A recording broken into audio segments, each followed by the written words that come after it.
Vamos a Romanos capítulo 5, versículo 6. Porque mientras aún éramos débiles, a su tiempo Cristo murió por los impíos. Porque a duras penas habrá alguien que muera por un justo, aunque tal vez alguno se atreva a morir por el bueno. Pero Dios demuestra su amor para con nosotros en que, siendo aún pecadores, Cristo murió por nosotros. Entonces, mucho más, habiendo sido ahora justificados por su sangre, seremos salvos de la ira de Dios por medio de él. Porque si cuando éramos enemigos fuimos reconciliados con Dios por la muerte de su Hijo, mucho más, habiendo sido reconciliados, seremos salvos por su vida. Y no solo esto, sino que también nos gloriamos en Dios por medio de nuestro Señor Jesucristo, por quien ahora hemos recibido la reconciliación. La mayoría de las personas se sienten atraídas por una buena historia de amor, es decir, una historia de amor bien contada, una historia de amor compleja, tanto en la literatura como en el teatro y en el cine, la historia de dos personas que luego de muchas dificultades logran el anhelo de sus corazones de estar juntos hasta que la muerte los separe. Es una fórmula bastante segura para captar la atención de la gente. Analizando este fenómeno, esta atracción que nosotros sentimos hacia las historias de amor, yo sé que hay algunas gentes que piensan que esto es cursi, pero a mucha gente le gustan las historias de amor. Alguien decía que una posible razón para esta fascinación es que a las mujeres les encanta ver cómo los hombres caen rendidos ante sus encantos. Mientras que nosotros, los hombres, a nosotros nos gusta hacer el papel de héroes. O esa emoción de conquistar el amor de una mujer. Es por eso que siempre que leemos una historia de amor, siempre que vemos en el cine una historia de amor, nosotros queremos ser el protagonista o la protagonista. Hay otra explicación más teológica para esta fascinación, y es el hecho de que por creación todos nosotros fuimos cableados. ¿Entienden ese texto, ese término? Cableados. Fuimos originalmente cableados para tener una relación de amor con Dios, de la cual las relaciones humanas son solo una sombra. Era esto que se refería Agustín de Hipona en sus confesiones, en esta famosa frase: nos hiciste, Señor, para ti, y nuestro corazón solo encontrará descanso cuando lo encuentre en ti. Las historias de amor encuentran un eco en nosotros porque fuimos creados para amar y ser amados. Somos esencialmente, por naturaleza, por creación, somos seres relacionales.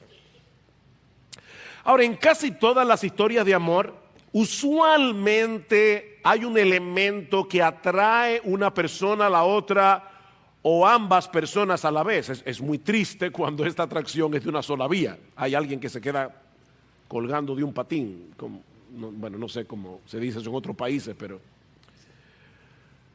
es terrible que una persona se sienta atraída hacia alguien que no está atraído. Lo ideal es que los dos estén atraídos. Puede ser la belleza física, puede ser una personalidad carismática, puede ser un carácter virtuoso o todas las anteriores. Hay algo en una de las personas que atrae a la otra como un imán. Pero en el pasaje que vamos a considerar en esta mañana, Romanos capítulo 5, ese elemento de atracción se encuentra ausente. No está ahí. Es por eso que hemos titulado este mensaje una inusual historia de amor. Y debo confesar que este título no es del todo original. Yo hice una variación de un título que leí esta semana en un libro del teólogo J.B. Fesco en la carta de Pablo a los Romanos. Así que el título, confieso, no es del todo original y es una pequeña diferencia. No solamente es que no hay en nosotros absolutamente nada que pueda resultar atractivo para un Dios perfectamente santo y perfectamente justo, sino que por el contrario, Dios tiene un montón de razones, un sinfín de razones para mantenernos lo más alejado posible de Él. Sin embargo, a pesar de eso, Dios en la eternidad tomó la decisión de amarnos. Hoy estamos en Cristo porque Dios tomó esa decisión. Vean el versículo 8 otra vez. Pero Dios demuestra su amor para con nosotros en que siendo aún pecadores, Cristo murió por nosotros. En esta parte del pasaje que vamos a estudiar en la mañana de hoy, Pablo está ampliando lo que viene diciendo a partir del versículo 1 del capítulo 5 y que comenzamos a estudiar la semana pasada. Por eso es que el versículo 6 comienza con un porque. Hay una explicación de lo que ya Pablo ha dicho en los versículos 1 al 5. Si ustedes recuerdan, en el versículo 5, Pablo nos ha dicho que aquellos que han sido justificados por la fe, nunca seremos decepcionados, nunca seremos desilusionados de la esperanza que tenemos en Dios. Y la razón que Pablo da en el versículo 5 es que el amor de Dios ha sido derramado como un diluvio, como una avalancha en nuestros corazones por el Espíritu Santo que nos fue dado. Dios ha derramado en nosotros la percepción experimental de que Él nos ama. Aún en aquellos momentos en que estamos atravesando por circunstancias aflictivas, esa percepción, dice Pablo, es una obra del Espíritu Santo, es parte del ministerio del Espíritu Santo en el corazón del cristiano. Ahora, mis hermanos, ¿no es verdad que no siempre experimentamos el amor de Dios con la misma intensidad? De hecho, un verdadero creyente puede llegar a sentir que Dios está lejos de él en un momento dado. Hay veces, hermanos, que nosotros no percibimos a Dios en nuestras vidas, no vemos a Dios. Pero ahora Pablo quiere hacernos ver que el amor de Dios no depende de nuestros sentimientos. Es verdad que Dios ha derramado esa percepción en nuestro corazón por la obra del Espíritu Santo. Pero el amor de Dios no depende de que tú lo sientas o de que no lo sientas. Eso depende de la obra de Cristo en la cruz del Calvario hace 2000 años. La cruz es la más sublime demostración del amor de Dios. Sobre todo al considerar quiénes son los objetos de ese amor. Y ese es mi primer encabezado en esta mañana. ¿Quiénes son los objetos del amor de Dios? Bueno, déjame darte algunas características de quiénes son aquellos a quienes Dios ama. En el versículo 8 dice que somos pecadores, éramos pecadores. En el versículo 10 dice que éramos enemigos. En el versículo 6 dice que éramos débiles y que éramos impíos. Pecadores, enemigos, impíos y débiles. Y esa palabra débil es un poco débil en español. Porque la forma como debemos traducirla en el texto por el contexto es que éramos impotentes. Esa es la idea. Éramos pecadores, éramos enemigos, éramos impíos y éramos impotentes. Esa palabra, como bien señala un comentarista, señala una incapacidad total para hacer el bien. Una incapacidad total. Esa era nuestra condición en nuestro estado natural, antes de ser regenerados, antes del nuevo nacimiento. Y aún así Dios decidió amarnos. Ustedes recuerdan la historia en Génesis cuando Jacob se encuentra por primera vez con Raquel. Él llega, Raquel va al pozo, él estaba allí en el pozo y él ve a Raquel. Y la historia dice que fue un flechazo. Jacob quedó flechado desde que vio a Raquel. Y dice en Génesis que la razón del flechazo, Génesis 29, 17, es que ella era de bella figura y de hermoso parecer. Eso fue lo que flechó a Jacob. Fue algo similar, solo que por otra razón, lo que sucedió con Booz. Booz va al campo a supervisar a sus trabajadores y él ve a Ruth. Ahora, en este caso, lo que lo flechó fue el carácter virtuoso de Ruth. Eso no quiere decir que a Booz no le haya gustado Ruth físicamente. Solo que la Biblia no lo dice. Y yo sospecho que sí. Imagínense, hermanos, lo que hubiera sucedido si Raquel hubiera sido totalmente desagradable a los ojos de Jacob. O que al llegar al campo, Booz se encuentra con Raquel, como decimos en buen dominicano, emburujada a los puños con otra mujer, insultándola, jalándola por los cabellos.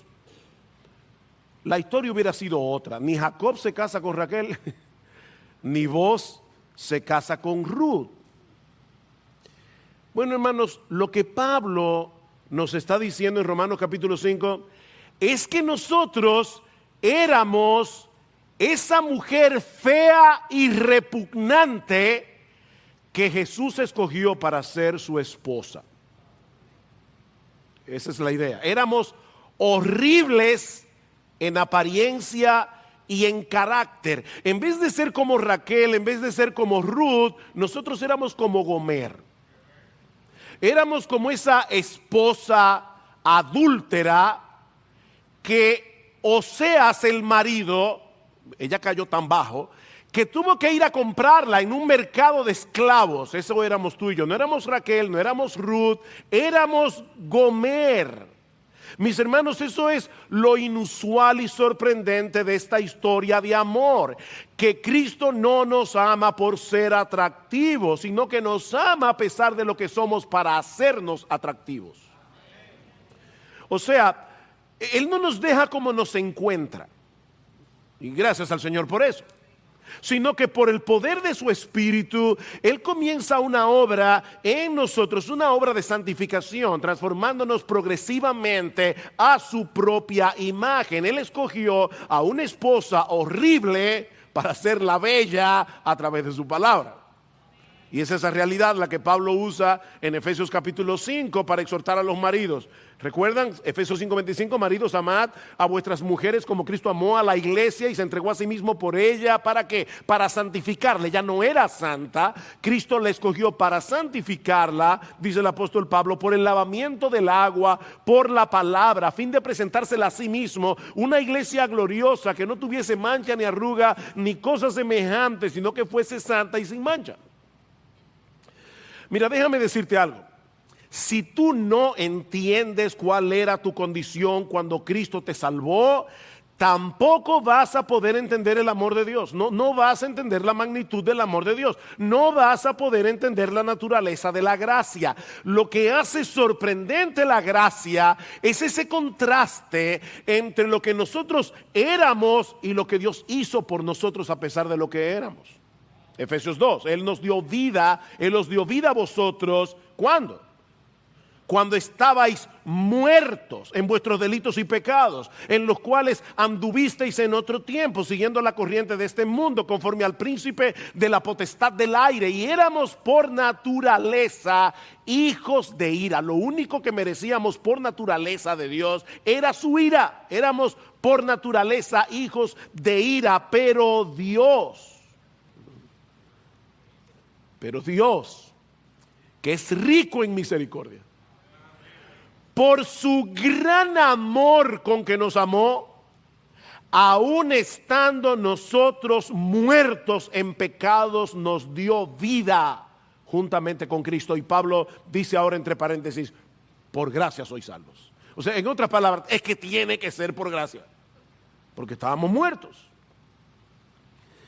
Me encantó esto que oí el otro día. Un profesor de teología estaba enseñando esta doctrina y pregunta a los estudiantes: jóvenes, ¿hay algo que un muerto pueda hacer? Y por supuesto todos los estudiantes dijeron: no, nada, nada. ¿Qué puede hacer un muerto? Y el profesor dijo: sí, hay una cosa. Hay una cosa que los muertos pueden hacer, heder. Eso hacen los muertos. Producir mal olor. Ustedes recuerdan lo que pasó cuando Cristo fue a la tumba de Lázaro y María le dice, no, no, no, Señor. Marta le dijo, y hede ya, ¿verdad? Porque tiene 4 días ya es día. Yo no sé qué tanto afán tiene la gente consigo mismo. Decía un pastor amigo nuestro que todos nosotros somos gusanos con 3 días de diferencia. O sea, tú te mueres hoy y mañana eres alimento de gusanos. 3 días de diferencia. Dice, y hede ya. Ahora, Lázaro tenía 4 días de muerto, nosotros nacimos muertos. El hedor es fuerte cuando Cristo viene. Ahora, yo sé que eso es ofensivo para muchos, pero eso es la descripción que Dios hace del hombre en su pecado. Estábamos muertos, dice Pablo, cuando Dios nos dio vida. Miren, mis hermanos amados, yo estoy plenamente convencido que la mayoría de las distorsiones del evangelio que escuchamos hoy en muchos púlpitos tiene su origen en una perspectiva inadecuada de esta doctrina. Muchos evangélicos no parecen entender que el pecador está muerto, no medio muerto, no agonizando, muerto. Es por eso que muchos creen que todo lo que se requiere para que una persona se convierta a Cristo es una buena persuasión. Si el predicador es lo suficientemente persuasivo, va a poder hacer que la gente se convierta. No, no, no. Lo que el pecador necesita no es una buena persuasión, es una buena resurrección. Está muerto en sus delitos y pecados. Lo cual quiere decir, mis amados hermanos, que no fuiste tú que tomaste la iniciativa, ni yo tampoco. En el tema de la salvación tiene que haber sido Dios el que tomara la iniciativa. No solo éramos impíos, pecadores, enemigos, sino también impotentes. Impotentes.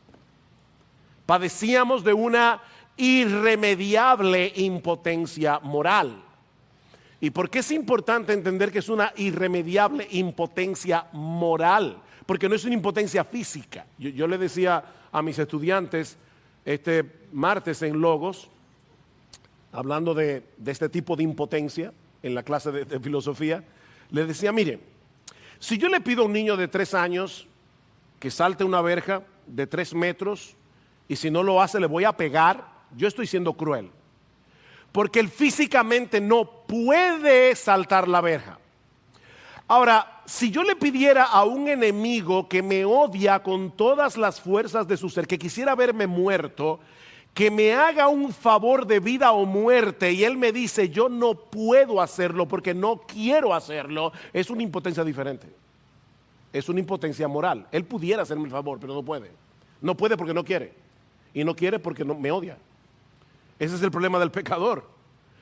Recuerdan, hermanos, lo que vimos en Romanos capítulo 3, lo estudiamos hace unos domingos atrás. ¿Qué dice el apóstol Pablo en el versículo 10 de Romanos capítulo 3? Como está escrito, no hay justo ni aún uno, no hay quien entienda, no hay quien busque a Dios, no hay. Todos se han desviado, a una se hicieron inútiles, no hay quien haga lo bueno, no hay ni siquiera uno. Mis hermanos, si hoy estamos en Cristo es porque Dios tomó la iniciativa de atraernos a Él con cuerdas de amor. Nosotros somos esa mujer horriblemente fea que Cristo escogió para ser su esposa, para luego hermosearla y vestirla con la ropa espléndida de su justicia perfecta. De manera que ahora que estamos en Cristo, Dios el Padre no nos ve como lo que éramos. Él nos ve a través del lente de lo que Cristo es. Y me llama la atención cómo Isaías profetizó de esta verdad 700 años antes del nacimiento de Jesús. Dice en Isaías 61, en gran manera me gozaré en Jehová. Pongan esa frase en su disco duro cerebral, porque la vamos a usar al final. ¿Por qué me gozaré en Jehová? Y aquí la razón. Mi alma se alegrará en mi Dios, porque me vistió con vestiduras de salvación, me rodeó de manto de justicia, como a novio me atavió y como a novia adornada con sus joyas. Así es como Dios nos ve en Cristo.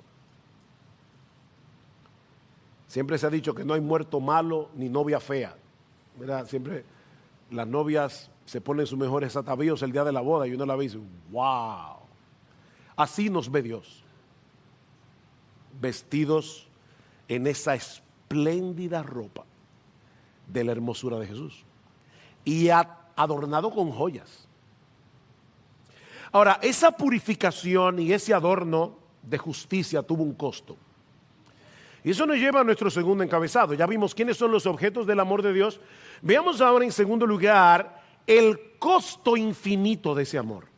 El costo infinito de ese amor. Vean una vez más el versículo 6. Porque mientras aún éramos débiles, a su tiempo Cristo murió por los impíos. Porque a duras penas habrá alguien que muera por un justo, aunque tal vez alguno se atreva a morir por el bueno, pero Dios demuestra su amor para con nosotros en que siendo aún pecadores, Cristo murió por nosotros. Pablo está haciendo aquí una comparación entre el amor humano y el amor de Dios.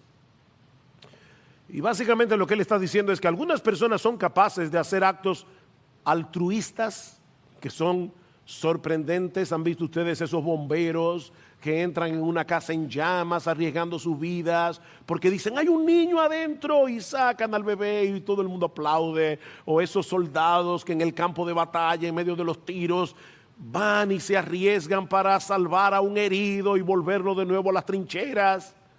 Eso sucede, hermanos. Eso no es solamente en las películas, eso pasa en la vida real. Pero Pablo no está hablando aquí de arriesgar la vida. Pablo está hablando de dar la vida. Es diferente. A duras penas habrá alguien que muera por un justo. Él está diciendo, eso es posible, pero definitivamente eso no es común. También pudiera ser que alguno se atreva a morir por el bueno. En otras palabras, existe la remota posibilidad de que alguien dé su vida por una persona que ante sus ojos es buena y valiosa. Pero ¿qué de entregar tu vida por la de un perverso, un pervertido, que para colmo de males te odia con cada célula de su ser y quisiera verte muerto?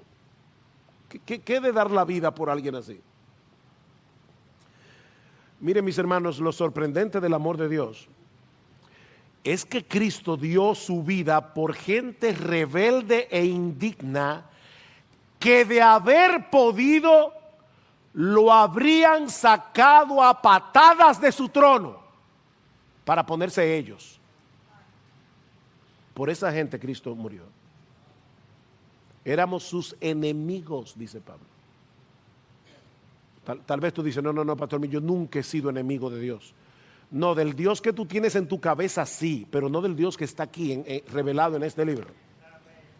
Éramos enemigos de Dios, dice Pablo, pero aún así Cristo murió. La segunda persona de la Trinidad voluntariamente se hizo hombre para pagar nuestra justicia con nuestra deuda con la justicia de Dios. El Todopoderoso se hizo débil. El autor de la vida murió.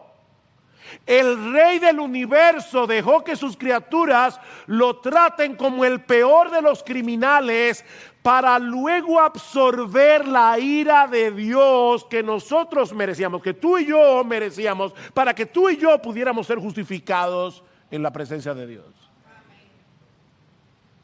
¿Han escuchado hablar de los agujeros negros? Supuestamente en el universo hay agujeros negros que tienen tal campo gravitatorio que todo lo absorben. Bueno, mis hermanos, la cruz es el agujero negro que absorbió toda la ira de Dios que tú y yo merecemos por nuestros pecados. Cristo es el agujero negro de Dios que absorbió su ira. Mis hermanos, es a la luz de esa realidad que podemos comenzar a entender, porque yo creo que nunca vamos a entender ese texto de este lado de la eternidad, pero es a través de esa realidad que podemos comenzar a entender Juan 3:16, porque de tal manera amó Dios al mundo, que dio a su Hijo unigénito para que todo aquel que en Él cree no se pierda, mas tenga vida eterna, no se pierda. O como dice Juan en 1 de Juan 4:10, en esto consiste el amor. No en que nosotros hayamos amado a Dios, eso sería lo más natural. No, en esto consiste el amor. En que Él nos amó a nosotros y envió a su Hijo en propiciación por nuestros pecados. La palabra propiciar significa aplacar la ira. Aplacar la ira. Cristo aplacó la ira de Dios, recibiendo en la cruz el castigo que justamente merecíamos por nuestros pecados. Así de sorprendente es el amor de Dios. De tal manera. Ese es el entendimiento del Evangelio, el combustible que impulsa nuestro amor por Dios. Nosotros le amamos a Él, 1 de Juan 4:19, porque Él nos amó primero. Es que Él tenía que tomar la iniciativa, y cuando nosotros entendemos el amor de Dios, ese amor de Cristo nos constriñe, nos presiona.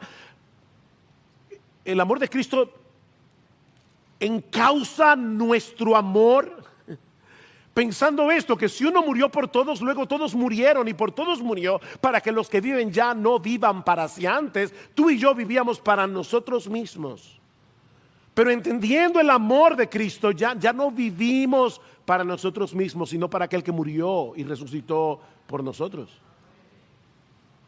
Ahora, ese amor de Dios no solamente es el combustible de nuestro amor a Dios, es el combustible de nuestro amor unos por otros. Amados, amémonos unos a otros, porque el amor es de Dios. Todo aquel que ama es nacido de Dios y conoce a Dios. El que no ama no ha conocido a Dios. El que no ama no ha conocido, es que es imposible, no ha conocido a Dios, porque Dios es amor. Y más abajo dice Juan en ese mismo pasaje, 1 de Juan 4:20, el que dice que ama a Dios y aborrece a su hermano es un mentiroso, porque el que no ama a su hermano, al que puede ver y palpar, ¿cómo puede amar a un Dios que no ve? Y nosotros hemos recibido este mandamiento. No es una sugerencia, no es una opción. El que ame a Dios, que ame también a su hermano. Déjame hacerte una pregunta. ¿De verdad hay alguien a quien tú no puedas amar? Pero ¿quién tú te crees que eres?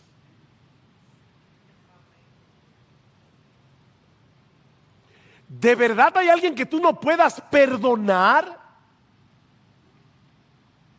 Tú no entiendes el Evangelio. De verdad, tú no sabes quién eres tú. Tú no entiendes el hecho de que el Dios del cielo, perfectamente santo, perfectamente justo, haya decidido amarte a ti. Yo no estoy diciendo que tú no eres creyente. Tal vez lo eres, pero tienes un entendimiento defectuoso del Evangelio que te va a llevar a una vida cristiana defectuosa. Y tal vez, si es verdad que, porque una cosa es tener dificultad para amar. Ahora, si tú no puedes amar, no, entonces sí tú vas camino al infierno. Y es mi deber decírtelo. Es mi deber decírtelo, tú vas camino al infierno. Tú no entiendes el Evangelio. Porque en primer lugar no entiendes qué fue lo que sucedió en la cruz. Pero Pablo no solo nos muestra quiénes son los objetos del amor de Dios y lo costoso de ese amor, sino también la certidumbre inamovible del amor de Dios. La certidumbre inamovible del amor de Dios. Vean el versículo 9. Entonces mucho más, habiendo sido ahora justificados por su sangre, seremos salvos de la ira de Dios por medio de él. Recuerden que Pablo está tratando de demostrar que el creyente nunca será decepcionado por causa de la esperanza que tiene en Dios. Él nos amó cuando no merecíamos ser amados.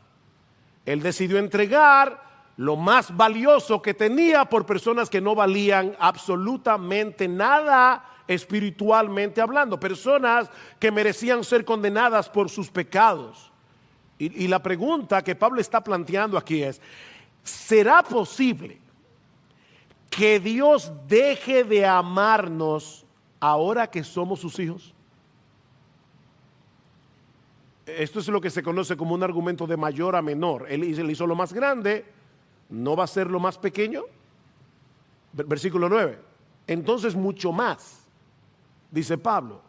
Si Él hizo lo más grande para salvarnos, Cristo murió cuando éramos pecadores, Cristo murió cuando éramos enemigos. Si Él hizo eso, entonces mucho más lo hará ahora que somos sus hijos. ¿Será posible que Dios nos deje perder ahora que ya somos justificados? Ese es el argumento. Cristo derramó su sangre en la cruz cuando éramos impíos, pecadores, enemigos e impotentes. Y todo eso para que Dios pudiera declararnos justos en su tribunal. ¿Existe alguna remota posibilidad de que un verdadero cristiano termine siendo condenado en el día del juicio, ahora que por causa de Cristo tenemos paz con Dios, como vimos el domingo pasado, versículo 1 de Romanos 5? La enemistad que nos separaba fue removida. Ya Cristo pagó por nuestros pecados, pasados, presentes y futuros. Vi un meme en esta semana, de esos que usan cara de actores, donde se ve a alguien diciéndole a una persona: la salvación no se pierde. Entonces en el próximo cuadrito dice: ajá, ¿y qué pasa con los pecados que yo cometo ahora, después que me convertí? Entonces se ve a la otra persona diciendo: es que cuando Cristo murió por ti, todos tus pecados eran futuros y Él murió por todos. Y entonces se ve la cara del tipo como cuando Cristo murió por nosotros, todos nuestros pecados estaban en el futuro y Él pagó por todos. Él no pagó solamente por los que cometimos antes de convertirnos.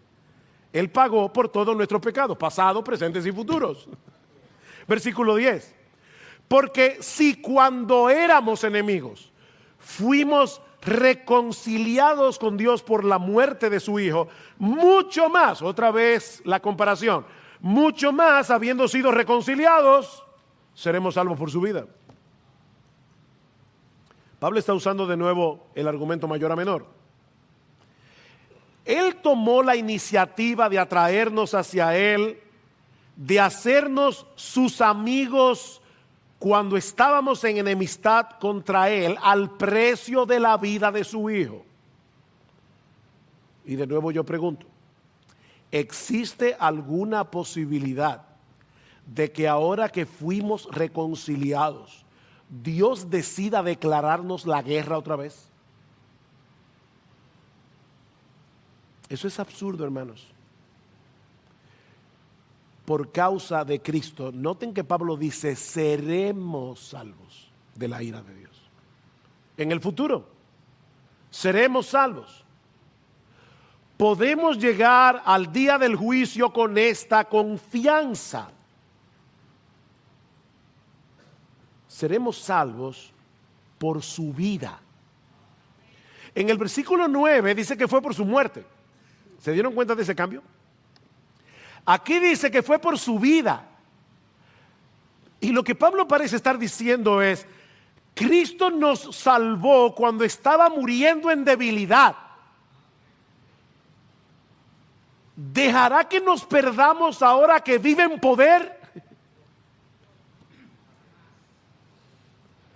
Cristo nos salvó muriendo, pero Él resucitó de la tumba al tercer día. Él ascendió a los cielos.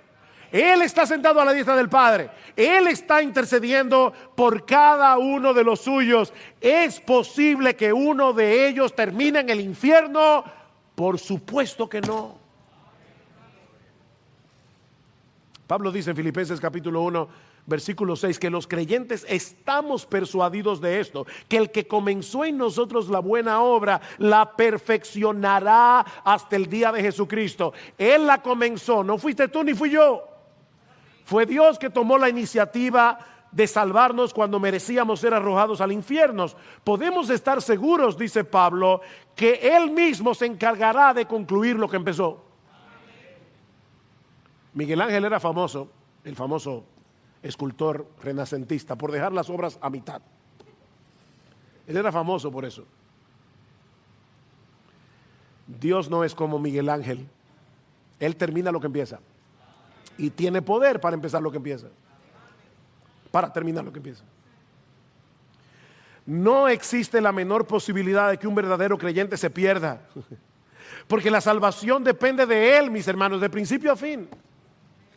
Y ya me imagino algunos pensando, sí, por eso es que algunos cristianos dicen, ya yo me convertí, no importa cómo yo viva, yo puedo cometer muchos pecados, porque no importa, ya Cristo murió por mí. Eso es lo que creen estos calvinistas. No, eso no es lo que creemos nosotros. Porque si una persona vive como le da la gana es porque nunca fue cristiano. No es que se descarrió, es que nunca estuvo en el carril. Dice el Señor claramente en Mateo capítulo 7, no todo el que me dice Señor, Señor entrará en el reino de los cielos, sino el que hace la voluntad de mi Padre que está en los cielos. No es el que dice, es el que hace. Porque Cristo hermosea a su iglesia, Él está en el negocio de belleza. Mis ovejas oyen mi voz y yo las conozco y me siguen y yo les doy vida eterna y no perecerán jamás, ni nadie las arrebatará de mi mano. Mi Padre que me las dio es mayor que todos y nadie nos puede arrebatar de la mano de mi Padre. Yo y mi Padre somos uno. Es así que nos tiene. Pero aún nos resta la parte más impresionante de este pasaje. Ya hemos visto los objetos del amor de Dios, el costo del amor de Dios, la certidumbre inamovible del amor de Dios. Veamos en cuarto lugar el propósito sublime y excelso del amor de Dios. El propósito sublime y excelso del amor de Dios. ¿Para qué nos salvó Dios? Versículo 11. Y no solo esto. Párense ahí. ¿Cómo que no solo esto? Pablo era genial armando oraciones bastante complejas a veces. Él viene hablando de algo, de repente mete un paréntesis para explicar algo que acaba de mencionar y luego retoma el tema. Bueno, él ya dijo en el versículo 2 que nosotros los cristianos nos gloriamos, es la misma palabra, nos gloriamos, nos jactamos, nos gozamos, tradúcelo como tú quieras, nos gloriamos en la esperanza de la gloria de Dios. Versículo 3. Y no solo esto, ven la palabra ahí, sino que también nos gloriamos en las tribulaciones, porque las tribulaciones producen un carácter probado. Las tribulaciones y la reacción nuestra ante las tribulaciones es lo que nos asegura que nosotros de verdad somos cristianos y que podemos gloriarnos en la esperanza de la gloria de Dios. Y no solo esto, ahí está la conexión. O sea, todo versículo 6 en adelante fue un paréntesis. Y no solo esto, sino que también nos gloriamos en Dios mismo. En Dios mismo. Ya Pablo nos ha dicho que el costo de nuestra salvación fue la vida de nuestro Señor Jesucristo. La pregunta es, ¿y qué fue lo que Él compró? ¿Qué fue lo que Él compró a precio de su sangre? Oh pastor, el perdón de nuestros pecados. Eso es verdad. Pero no es toda la verdad. Justificación. Es verdad. Pero no es toda la verdad. La esperanza del cielo. Es verdad. Pero no es toda la verdad. Mis hermanos, ¿qué fue lo que Cristo compró para nosotros?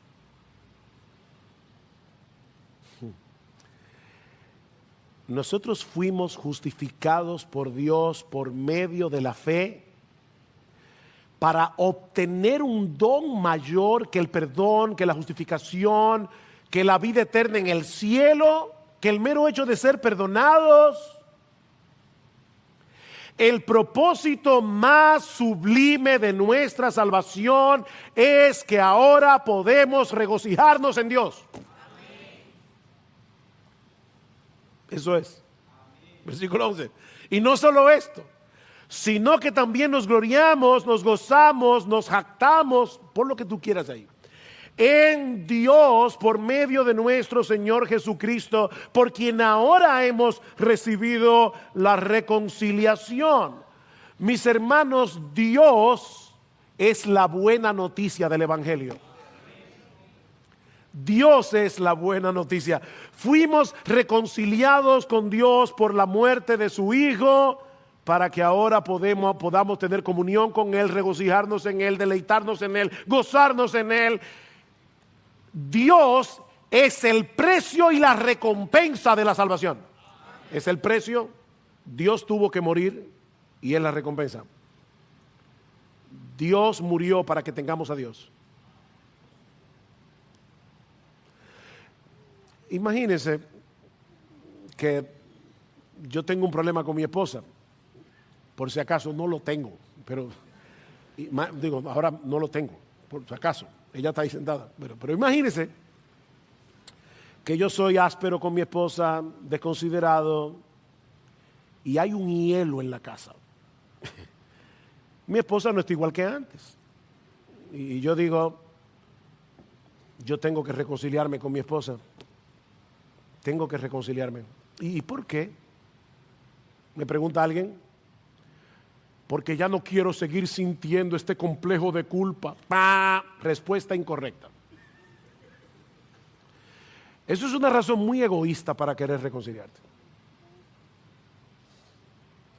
Bueno, es que después cuando me acerque a ella como esposa, ella no va a querer tener nada conmigo. Respuesta incorrecta.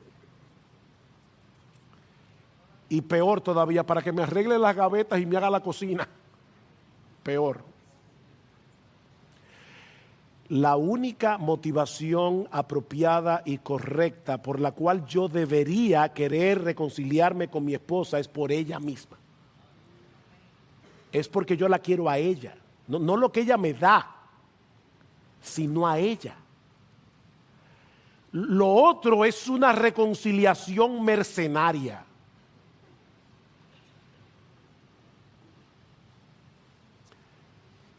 La razón por la que Dios nos reconcilió a precio de la vida de su Hijo es para darnos a Él mismo, porque Él es el más grande regalo que Él puede darle a un ser humano. ¿Ustedes recuerdan la definición de vida eterna en Juan 17? Esta es la vida eterna. ¿El qué?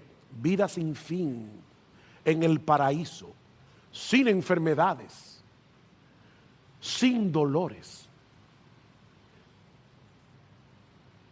Existencia dichosa sin fin. Eso lo quiere, hasta los impíos quieren eso.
Esta es la vida eterna, que te conozcan a ti, el único Dios verdadero.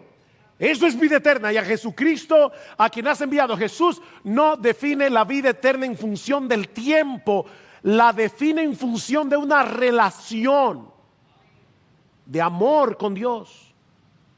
La vida eterna no sería un regalo si no pudiéramos tener la capacidad de disfrutar al ser más disfrutable del universo. Mis hermanos, lo que hace deseable la vida eterna es que estaremos en la presencia de Dios, deleitándonos en la contemplación de su gloria y en la participación de esa gloria por los siglos de los siglos. Eso es vida eterna. Eso es vida eterna. Dice el salmista en el Salmo 16, versículo 11: en tu presencia hay plenitud de gozo, delicias a tu diestra para siempre. Señor, yo te quiero a ti, porque en tu presencia hay plenitud, un gozo pleno, no un gozo mezclado con tristezas y dolor. Plenitud de gozo, como dice Asaf en el Salmo 73, ¿a quién tengo yo en los cielos? Sino a ti. ¿Y sabes qué, Dios? Fuera de ti nada deseo en la tierra. Mi carne y mi corazón desfallecen, mas la roca de mi corazón y mi porción es Dios para siempre. No el paraíso, no el saber que ya no voy al infierno. No, es Dios. Es Dios.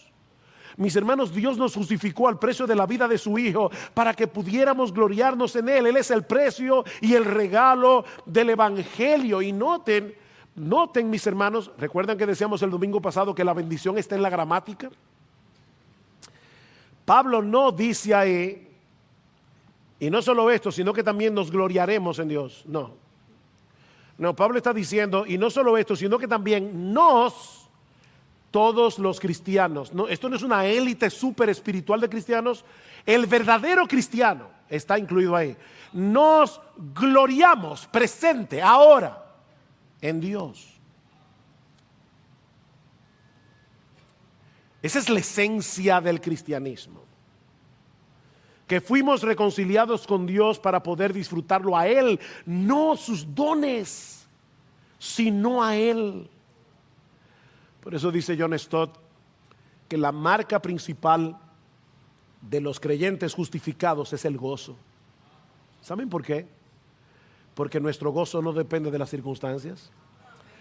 Nuestro gozo depende del hecho de tener a Dios como nuestro Dios. La mayor desgracia, mi amigo, que tú tienes en tu vida, la mayor desgracia es que tú no puedes disfrutar a Dios. No puedes. No puedes. Miren, mis hermanos, si pudiéramos tener cualquier otro beneficio del Evangelio, pero sin tener a Dios, eso no sería para el creyente una buena noticia. Porque el gozo del creyente no es saber que fuimos librados del infierno. El gozo del creyente no es saber que vamos camino al cielo. El gozo del creyente es tener la plena certeza de que nada ni nadie nos podrá separar del amor de Dios, que es en Cristo Jesús, Señor nuestro, dice Pablo en Romanos 8. Si tú puedes sentirte tranquilo con tener cualquiera de los dones que Dios da, incluyendo el perdón de nuestros pecados, la paz de conciencia, pero sin la bendición de tener comunión con Él, mira, es mi deber decirte, tú no eres cristiano y tú no conoces a Dios. Tú no eres cristiano, tú no conoces a Dios. Porque Dios nos ha reconciliado con Él para que nos regocijemos en Él. Es por eso que el verdadero cristiano puede tener gozo en medio del sufrimiento. Porque aún en medio del dolor, él sabe que nada ni nadie le puede quitar lo más valioso que él tiene. Porque lo más valioso es Dios. Es Dios. El verdadero creyente es aquel que puede apropiarse de las palabras de Habacuc al final del capítulo 3.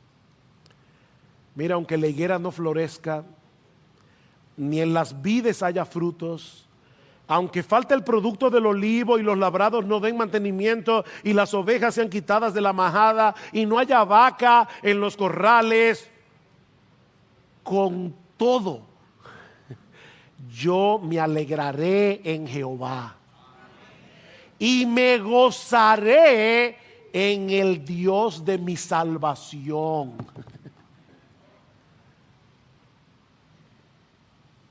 Y yo sé que Hay momentos en que un verdadero cristiano puede atravesar por un periodo de frialdad espiritual, en el que no está regocijándose en Dios como en otro tiempo. ¿Ese es tu caso hoy? Porque si tú eres un cristiano, tú deberías desear volver a aquellos tiempos. ¿Ese es tu caso hoy? Bueno, nuestro texto tiene la clave para resolver tu mal. Míralo otra vez. Recuerda, la bendición está en el texto, en la gramática. Míralo otra vez. Y no solo esto, sino que también nos gloriamos en Dios por medio de nuestro Señor Jesucristo. Ahí está la clave. ¿Se han dado cuenta en el texto cómo Cristo va de principio a fin? Es por medio de Cristo que ahora tenemos paz con Dios. Es por medio de Cristo que ahora tenemos libre acceso al Dios de toda gracia. Es por medio de Cristo, versículos 9 y 10, que hemos sido reconciliados. Y ahora Pablo dice que es por medio de Cristo que nos gloriamos en Dios. ¿Quieres recobrar tu gozo en Dios? Medita en Jesús. Medita en Cristo. Medita en lo que Él ha hecho por ti. Medita en su obra de redención. Recuerda, mi amado hermano, la condición en la que te encontrabas cuando Él por su Espíritu te llamó a salvación. Cuando Él por su Espíritu te aplicó en tu corazón lo que Él hizo por ti en la cruz del Calvario hace 2000 años.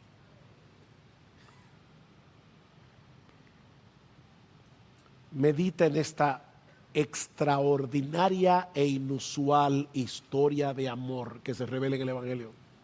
No hay otra forma, porque es mediante Jesucristo que nos regocijamos en Dios. Es por medio de Cristo. El Dios del cielo tomó la decisión de amar lo que no era digno de ser amado. Y al precio de la vida de su Hijo, nos hizo dignos de su amor. Esa es, mi amado hermano, la demostración más sublime del amor de Dios. Esta noche de Santa Cena, Cena del Señor, y vamos a recordar la muerte de Cristo. O como los cristianos deben anhelar estar aquí. Deben anhelar estar aquí. Porque la Cena del Señor es uno de los medios que Dios usa para...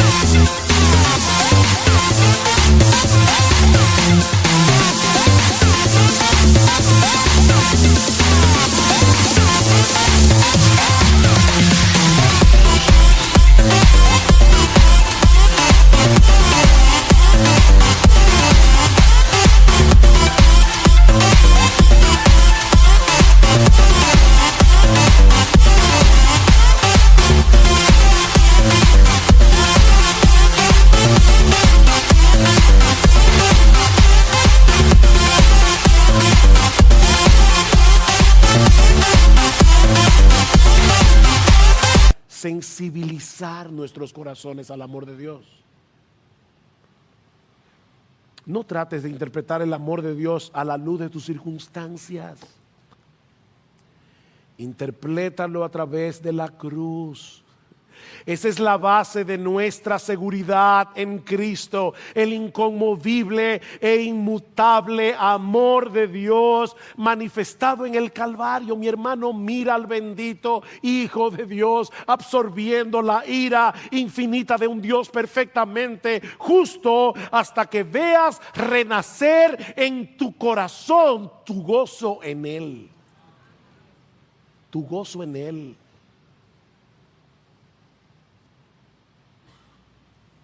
Y si tú estás aquí sin Cristo en esta mañana, tú no tienes razón alguna para regocijarte en Dios. Porque la paternidad de Dios está reservada únicamente para aquellos que están en Cristo, unidos a Él por medio de la fe, en el que en Él cree no es condenado. No es condenado, dice Juan 3:18, pero el que no cree ya ha sido condenado porque no ha creído en el nombre del unigénito Hijo de Dios. ¿Te diste cuenta? Ya el veredicto fue pronunciado en la corte celestial. Ya tú estás condenado. Y más adelante dice el Señor: el que cree en el Hijo tiene vida eterna, pero el que rehúsa creer en el Hijo no verá la vida, sino que la ira de Dios permanece sobre él. Oh, mi amigo, pero ese veredicto puede ser revertido hoy, en este mismo instante, si vienes a Cristo en arrepentimiento y fe, confiando únicamente en la obra de redención y reconciliación que Él llevó a cabo por nosotros en esa terrible cruz. Ese manantial de perdón y salvación, ese manantial del mismo Dios como un río de agua viva, está disponible hoy para todo aquel que cree. Ven a Cristo. Ven a Cristo.